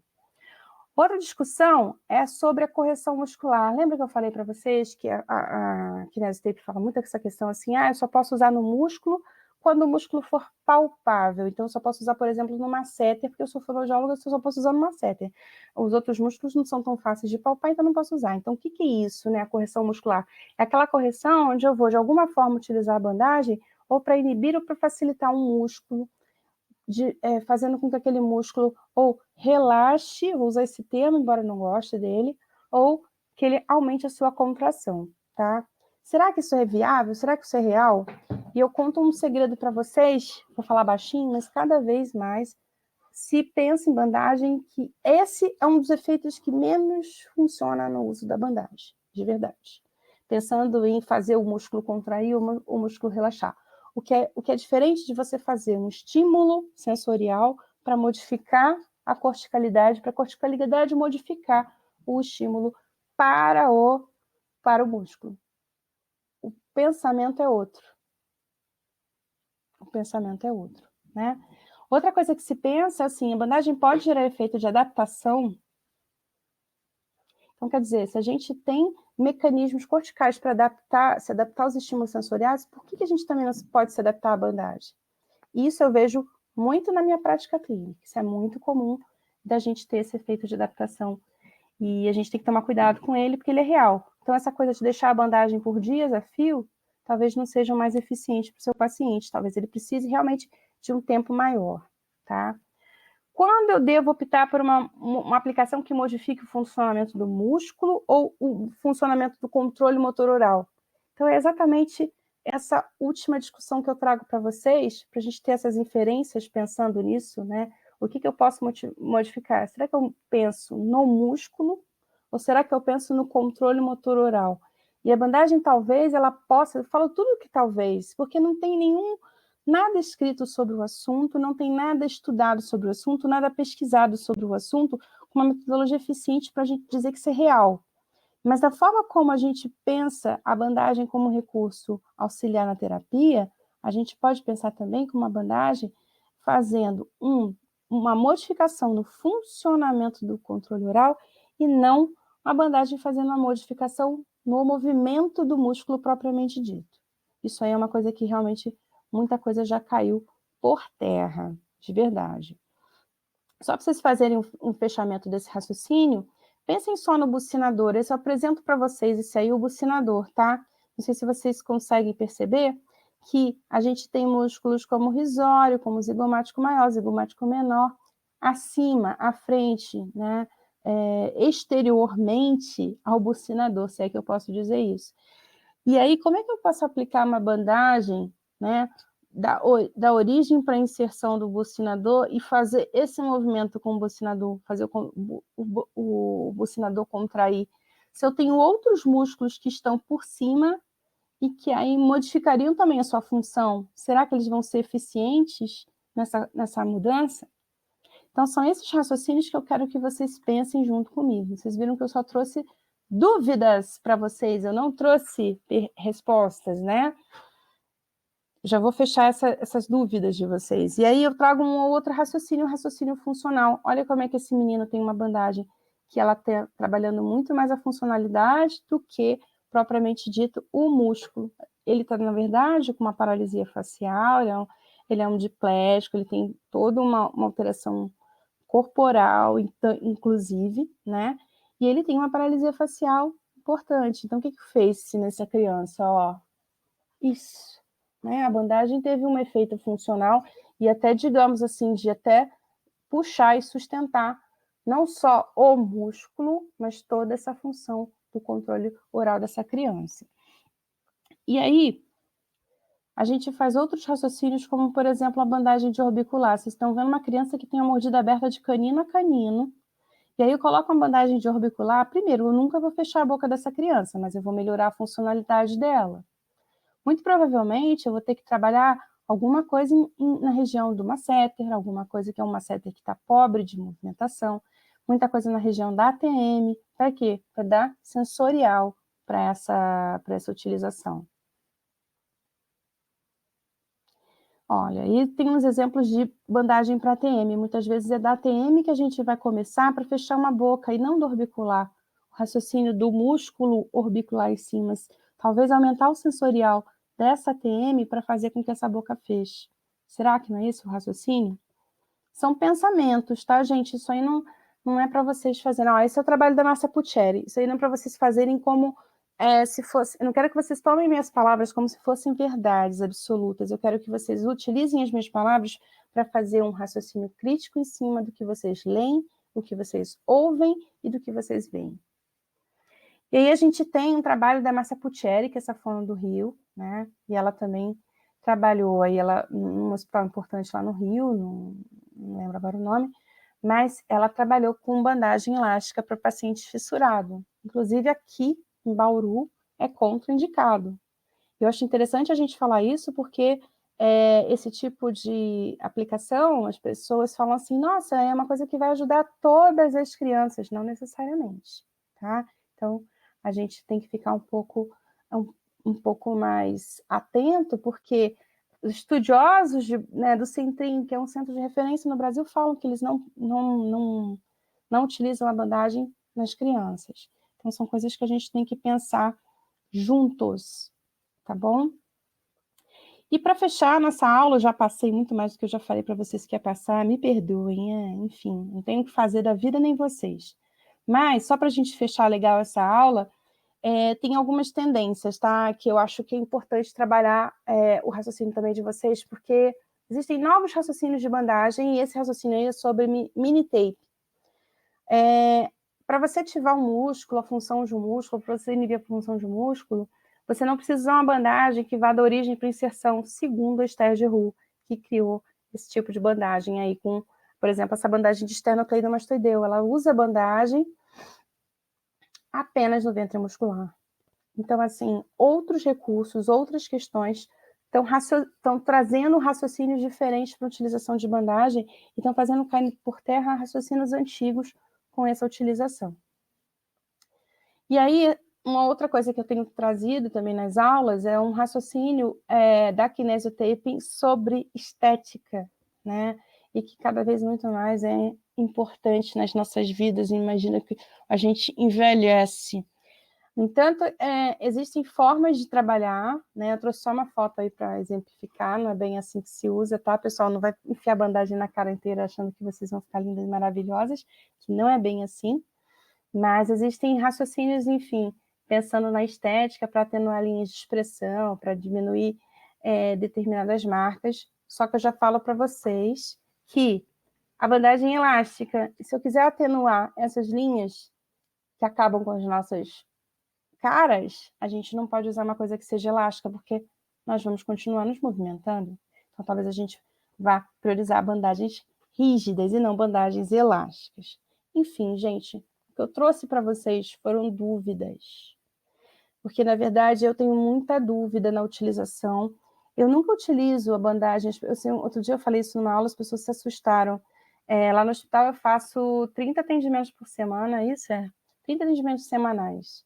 Se eu uso 2 vezes, 3 vezes a bandagem nesses 30 atendimentos, é muita coisa. As pessoas falam assim, nossa, mas eu pensei que você usasse bandagem em todos os seus pacientes. Não, gente, não uso bandagem em todos os meus pacientes, e assim como não uso todos os recursos em todos os meus pacientes. Eu tenho muita dúvida quanto à utilização. Na verdade, eu vou utilizando com os meus pacientes à medida que eu for vendo que eles têm alguma coisa que a minha mão foi eficiente ou que algum exercício foi eficiente e que eu acredito que a bandagem pode me dar um recurso para que ele continue determinado exercício ou para que ele force determinada função ou para que ele faça determinada questão que eu não estou conseguindo fazer só com a minha mão, né? Então, gente, olha, eu não sei que nada sei, de verdade. Não sei nada que só eu saiba, só não sei que nada sei que outra pessoa não possa vir saber mais do que eu, só sei que nada sei que outra pessoa também não saiba, só sei que nada sei que eu e outra pessoa junto também não saibamos. Eu acho que é bem isso sobre bandagem hoje, 2019. Talvez daqui a 10 anos a gente comece a ter estudos mais eficientes que possam nos dizer a bandagem serve, ou então até falar para vocês, a bandagem não serve para nada. Então, é com esse raciocínio que eu fecho a aula, falando de algumas pessoas legais, tá? Essas aqui, eu sempre gosto de postar as carinhas das pessoas, que eu acho que é muito legal, né? Eu já estudei com metade delas duas, aquelas 4, na verdade. Estudei com a Frisch Martin, que é a loira, e a última é a Japa, a Alda Sukawa, uma física outra TO. Elas são maravilhosas e têm um raciocínio muito amplo de bandagem. Acho que isso é muito legal. E a de óculos é a Esther de Giroux, que eu falei algumas coisas sobre ela, é uma pessoa que publica muito sobre bandagem, que fala muito sobre bandagem, uma fisioterapeuta que dá aula para fono, então ela tem uma visão da fono também, embora sejamos totalmente diferentes, por favor, diga-se de passagem. E por último, a Samantha Pine, que é uma fisioterapeuta inglesa, ela é fantástica, trabalha com pediatria e ela traz muita informação dentro da área de pediatria. Não poderia acabar essa aula sem falar dela, a Judith Macias Harris, que é uma fono que vai estar aqui no Brasil ano que vem, que vai trazer o curso dela aqui para o Brasil. e que é uma pessoa que estuda bandagem, que pratica bandagem, né? Tá ela com o Kenzo Kazi, tive que botar a foto dos dois, não tinha como. E, enfim, a Kinésio é, hoje em dia, uma faculdade, uma universidade, eles estudam de uma forma muito mais ampla a bandagem, então a gente acredita que daqui a alguns anos a gente vai ter um raciocínio muito melhor sobre bandagem, né? Por fim, agora é o fim de verdade, é o último para eu começar a responder as perguntas de vocês. São as 4 publicações mais importantes, são livros, não são artigos, tá? Mas são as 4 publicações de livro mais importantes da Kinesioterapi Internacional, né? Infelizmente, o nosso Conselho Federal de Fonoaudiologia fez uma resolução sobre bandagem, mas não colocou nenhuma bibliografia sobre Kinesioterapi, infelizmente, porque, enfim, talvez porque quem tenha escrito tenha sido alguém do método Therapy Taping e tem uma outra visão, que eu acho importante também, mas é uma pena, porque o método Kinesioterapi acaba sendo o método original, de onde vem as ideias, né, digamos assim, de forma mais original, tá bom? Bom, pessoal, é isso. Agora eu vou abrir aqui a sessão para perguntas, eu acho que já temos perguntas. Adriana, Ju, você comentou que em mais ou menos 8 aplicações de bandagem deveríamos já ter um resultado, porém a pergunta é, eu não comentei. Eu disse que existe um trabalho onde elas fizeram 8 aplicações de bandagem e elas tiveram uma resposta da criança ter menos baba nessas 8 aplicações. O que eu falei é que em crianças, em pacientes que têm uma corticalidade muito variada, e acho que foi a Cláudia que falou do Zika vírus, né? Essas crianças, essas pessoas que têm uma corticalidade diferenciada, elas talvez não tenham uma resposta imediata, como prega a Kinesioterapi Internacional, tá? Posso até falar do Therapy Taping, porque eu já fiz os cursos do Therapy Taping, né? Eu já fiz os cursos da Andrea, com o Nelson e com a Ana. Então, acho que, assim, é legal a gente ter a visão do outro também, porque é interessante. E aí eu penso junto com vocês. Calma que eu vou acabar de responder. Eles falam o seguinte, que a bandagem, para dar efeito, eles precisam esperar pelo menos 8 sessões. Isso é bem diferente do que diz a Kinésio. Eu não estou dizendo que um está certo e outro está errado. Mas que na minha prática eu vejo respostas muito rápidas, muito imediatas. E isso é um pouco mais, digamos assim, pronto, né? Então é um pouco diferente do que diz o método Therapy Taping, mas que eu acho que é válido, por exemplo, aí você colocou nas deficiências intelectuais. Presta atenção, ó, deficiência intelectual é uma coisa bem diferente, tá? Deficiência intelectual, eu vou falar uma coisa diferente, deficiência sensorial, posso usar esse termo? Deficiência sensorial com alteração da corticalidade, talvez? Posso usar esse termo? Porque intelectual, ele passa pelo processo de lógica, o processo de raciocínio, o processo mental. Não é o caso do uso da bandagem. A bandagem não passa por esses processos. Né? Por exemplo, você tem que pensar que é o seguinte, ó, dá um exemplo muito simples. A bandagem ela é muito eficiente com cavalos. Então, o que acontece? Os cavalos têm uma resposta muito eficiente para o uso da bandagem. Eles não têm o intelecto racional como a gente tem. No entanto, eles têm um sensorial apuradíssimo, eles têm um motor apuradíssimo e por aí vai. Né? Então, assim, é isso que eu estou querendo mostrar para você, essa diferença. O que a gente tem que pensar é que, por exemplo, uma criança com Zika vírus, se ela não tem o cérebro, né, digamos assim, no seu desenvolvimento completo, provavelmente a resposta dela não vai ser tão imediata a um tratamento. Então, talvez a gente tenha que esperar mais para obter uma resposta desse tipo de criança. Você entendeu agora a minha colocação, Adriana?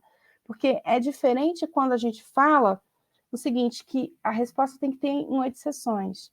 Uma vez uma aluna me perguntou numa aula o seguinte, Juliana, eu tenho um paciente com respirador oral, quanto tempo menos ele vai ter de terapia se ele usar bandagem? Aí eu falei assim, não entendi a sua pergunta. Ela, não, com a bandagem, quanto tempo que vai ser a terapia dele? Eu falei assim, quanto tempo você faz uma terapia com a criança respiradora oral? 2 meses. Então, a sua terapia sabe de quanto tempo vai ser? 2 meses. Porque não modifica a sua terapia, na verdade, dá mais um improve, dá mais um recurso, uma coisa para melhorar o que você já tem. Então, isso que é o mais importante, tá?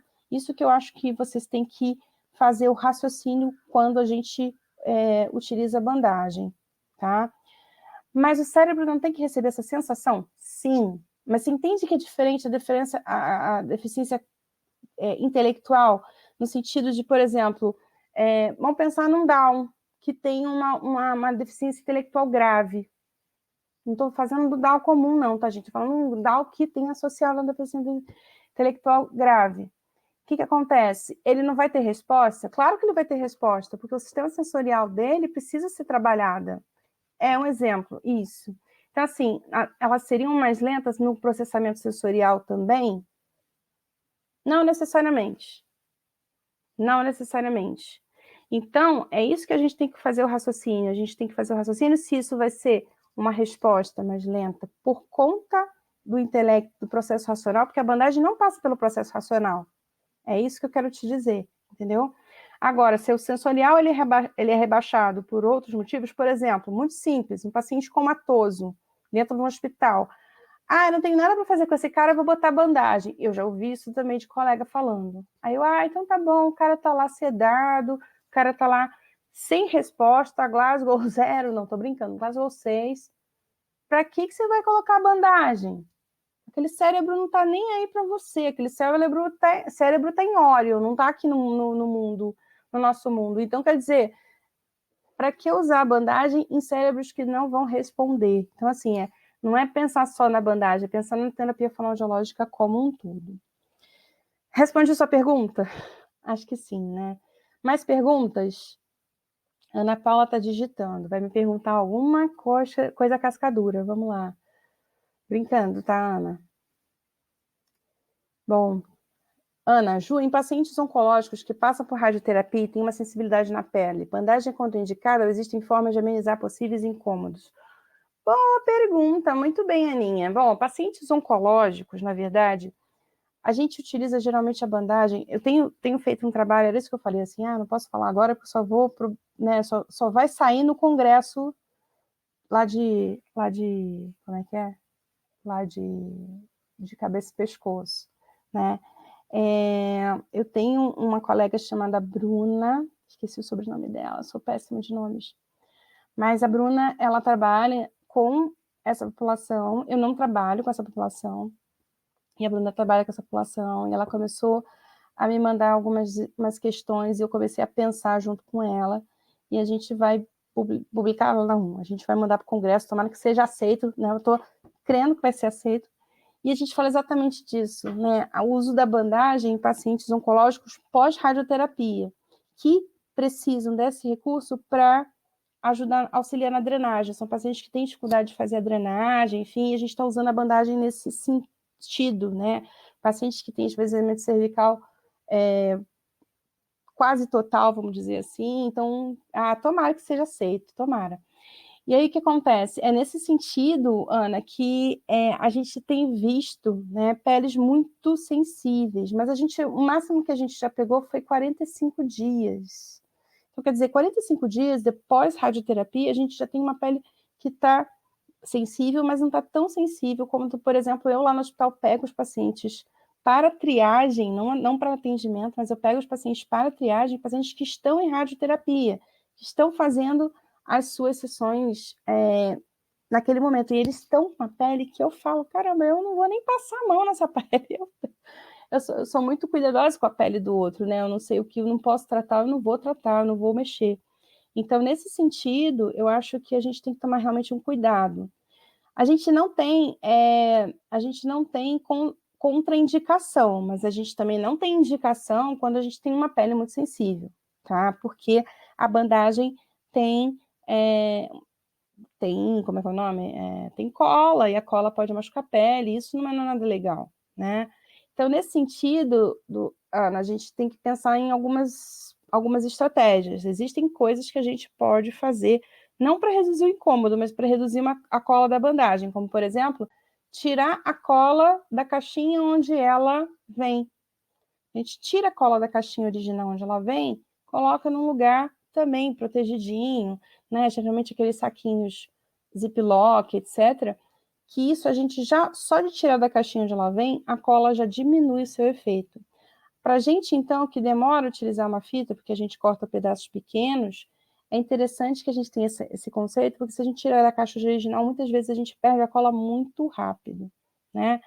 E muita cola não é legal para todo mundo não, viu, gente? Então, por exemplo, se eu tenho uma bandagem que tem muita cola, não é todo paciente que vai ser beneficiado por essa bandagem só porque ela tem muita cola, não. A gente tem que saber a gente tem que ter alguns critérios. Então, existe sim algumas coisas para amenizar esses possíveis incômodos. Vou dar um exemplo muito simples. Você ouviu falar em filtro solar? Ele é oleoso. Se você não quiser uma coisa oleosa, você pode usar pasta d'água. No hospital, a gente não pode usar nada disso, mas a gente tem outros recursos, como, por exemplo, o próprio óleo mineral.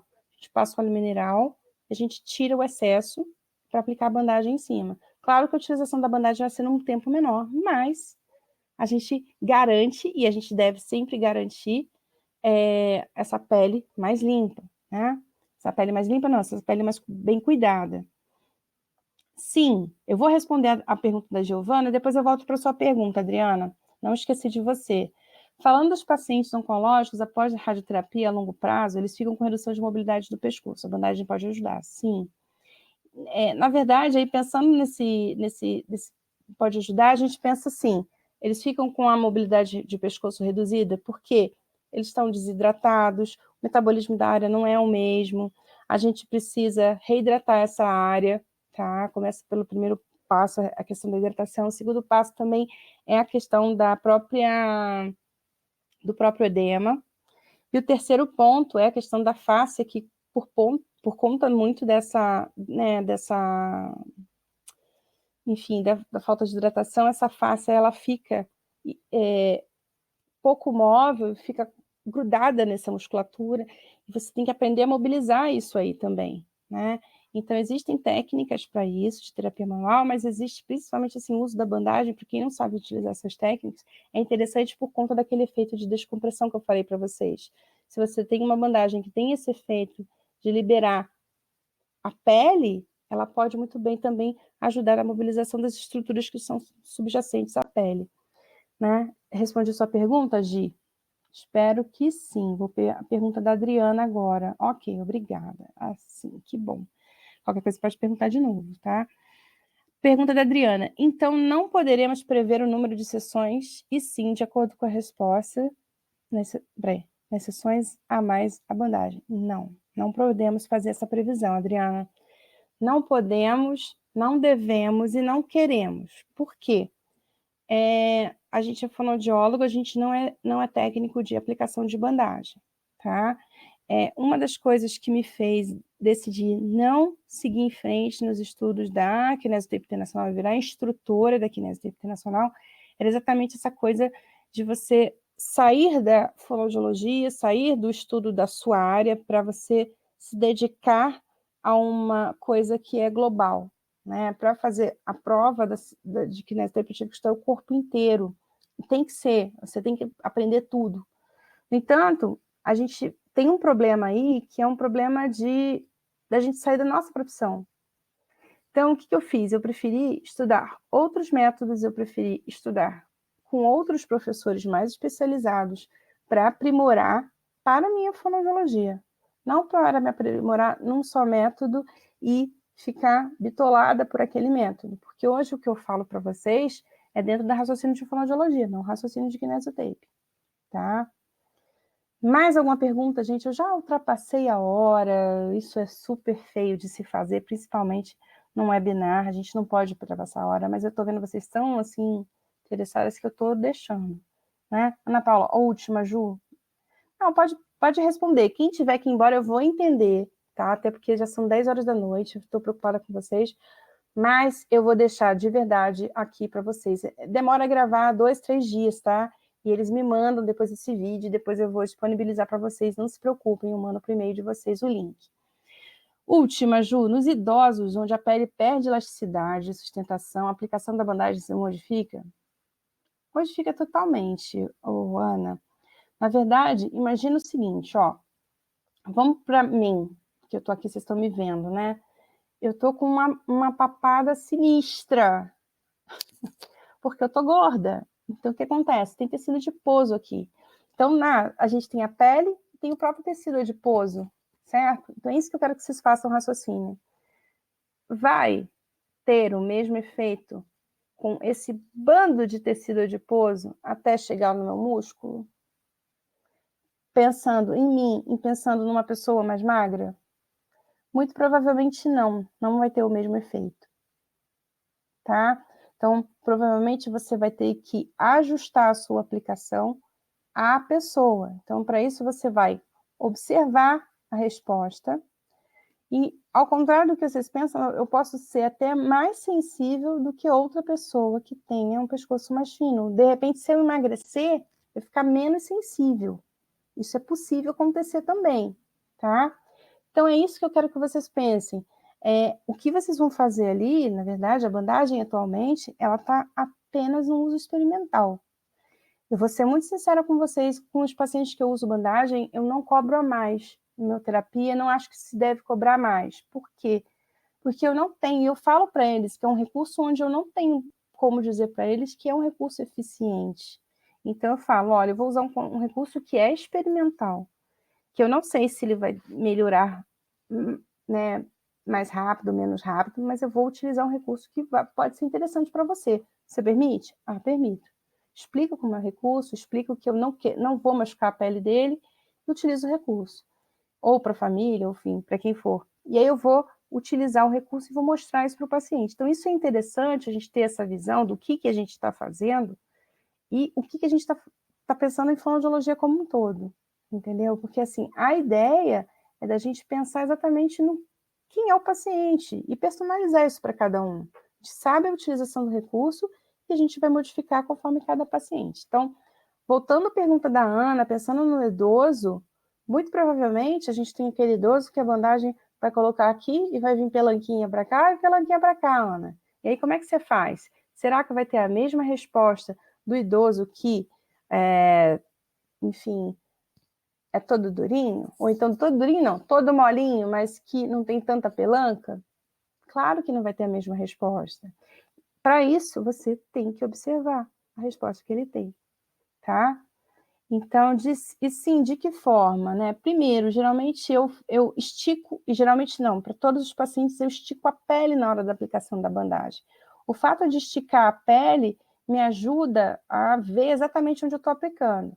Quando eu solto a bandagem e solto a pele, geralmente aquela pelezinha cai assim, né? Fica aquela bandagem no meio, aquela pelezinha caindo. Estou dando exemplo aqui do que a gente falou do miloioideu, né? Pensando nessa musculatura de supraioideu.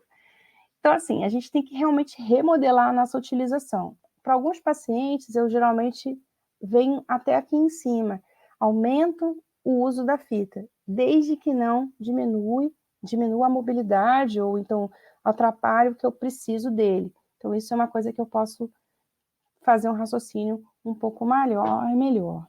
Vamos ver a Joyce aqui, ela coloca o seguinte, ó, Ju, uma criança com paralisia facial, já se observa que ele se encontra na fase de contraturas. A bandagem pode ser um recurso nesse caso? Sim e não. Por quê? Olha, eu vou te responder, Joyce, da seguinte forma. A bandagem ela pode ajudar na fase de contratura e aí fazer com que aquela musculatura que...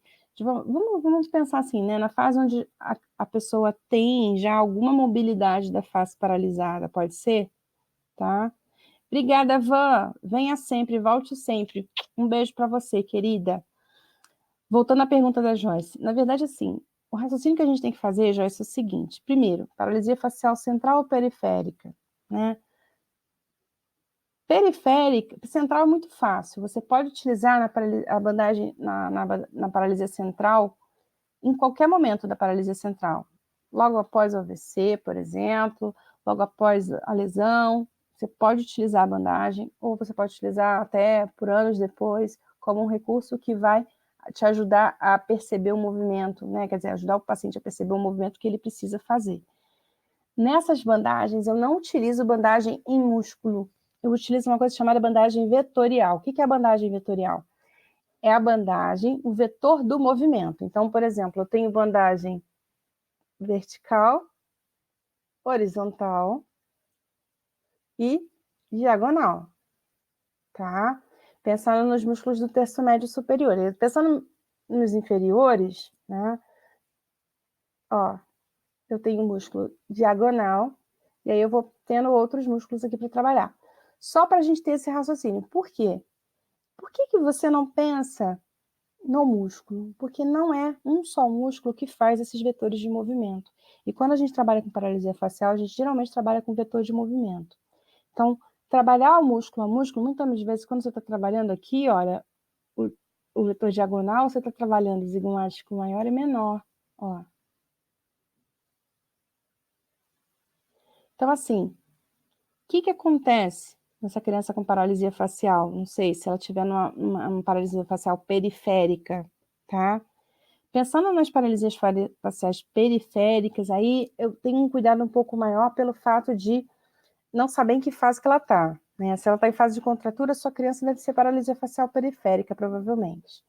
Então, assim, se ela está em fase de contratura, ela tem um lado em hiperfunção e você pensa utilizar nesse lado que tem hiperfunção para ajudar esse lado a relaxar. Não gosto desse nome, mas eu vou usar esse. No outro lado que tem hipofunção, você utiliza a sua bandagem com o objetivo de ativar o movimento, certo? Você pode utilizar a bandagem no lado da contratura? Pode, porque esse lado é o lado que realmente tem movimento, mas o objetivo vai ser o quê? Relaxar. No lado onde você tem a paralisia facial periférica mesmo, que nada movimenta, isso quer dizer, esse aqui, nada movimenta, o que você vai precisar saber? Você vai precisar saber que fase que está. Porque se ele não tiver nenhum movimento, provavelmente é uma paralisia com muito mais restrição. Então, será que a bandagem vai ser eficiente para estimular esse movimento que não acontece? Então, é o que eu estou te falando. Não sei, tá? Eu te falo que muitas vezes na paralisia facial periférica, eu não gosto de usar bandagem à torta e à direita, porque eu posso estar estimulando uma cincinesia, eu posso estar estimulando uma contração errada, então eu tenho um pouco mais de receio. Então são essas coisas que a gente tem que ter um pouco mais de cuidado. Bandagem na paralisia facial periférica, mas para quê? Qual o objetivo?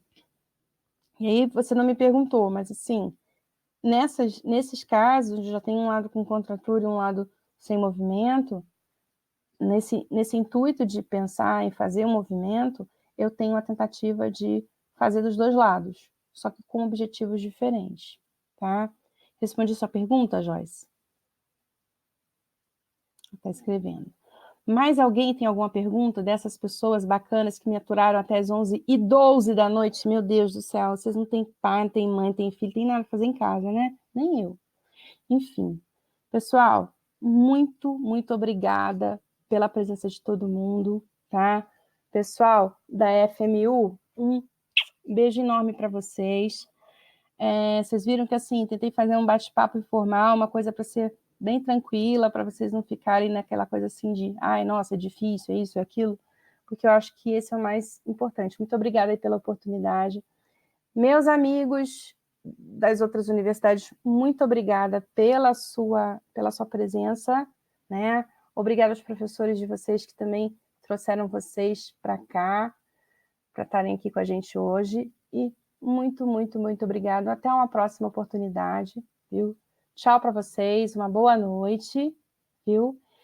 E eu estou aberta para perguntas pós-aula. Como vocês vão fazer isso, né? Naquele e-mail que vocês mandaram, vocês mandaram, todo mundo mandou o e-mail, vocês podem enviar perguntas que vocês não queiram escrever aqui. E aí depois eu posso, dependendo do número de perguntas, eu posso fazer um novo webinar só com a resposta, um webinar gravado só com as respostas, ou eu posso também fazer uma coisa escrita e mandar para vocês, tá bom? Beijos, pessoas! Boa noite para todo mundo e muito, muito obrigado mais uma vez, tá bom? Ana, tô com saudade de você, volta para mim! Beijo, pessoas. Prazer imenso. Tchau, tchau. Obrigada, Gabi. Maravilhoso foi ter vocês aqui, de verdade, tá bom? Vou parar a transmissão.